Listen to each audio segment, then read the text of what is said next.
ભુજમાં જાહેર મંચ પરથી કોંગ્રેસ દ્વારા વડાપ્રધાન મોદીના સ્વર્ગીય માતૃશ્રી પર અશોભનીય ટિપ્પણી કરવામાં આવી હતી, જેના કારણે ભારતીય જનતા પાર્ટીમાં ભારે રોષ જોવા મળી રહ્યો છે। આ નિવેદનના વિરોધમાં ભુજ શહેર અને ભુજ તાલુકા ભાજપ દ્વારા એક વિરોધ પ્રદર્શનનું આયોજન કરવામાં આવ્યું હતું। Bus station road open air theatre પાસે યોજાયેલી આ કાર્યક્રમમાં કોંગ્રેસ નેતા રાહુલ ગાંધીના પુતળાનું દહન કરવામાં આવ્યું હતું। આ વિરોધ પ્રદર્શનમાં ભુજ ભાજપના તમામ હોદ્દેદારો, ચૂંટાયેલા પ્રતિનિધિઓ અને મોટી સંખ્યામાં કાર્યકરો ઉપસ્થિત રહ્યા હતા અને કોંગ્રેસની આ ટિપ્પણી સામે પોતાનો આક્રોશ વ્યક્ત કર્યો હતો।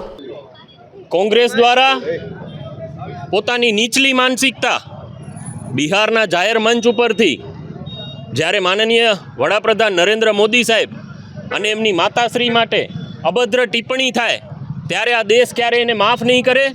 ભારતીય જનતા પાર્ટી દ્વારા ભુજ નગરપાલિકા અને તમામ સંગઠનના હોદ્દેદારો દ્વારા આજે ભુજના જાહેર માર્ગો પર રાહુલ ગાંધીજીના પુતળાનું દહન કરી અને અમે વિરોધ પ્રગટ કર્યો છે।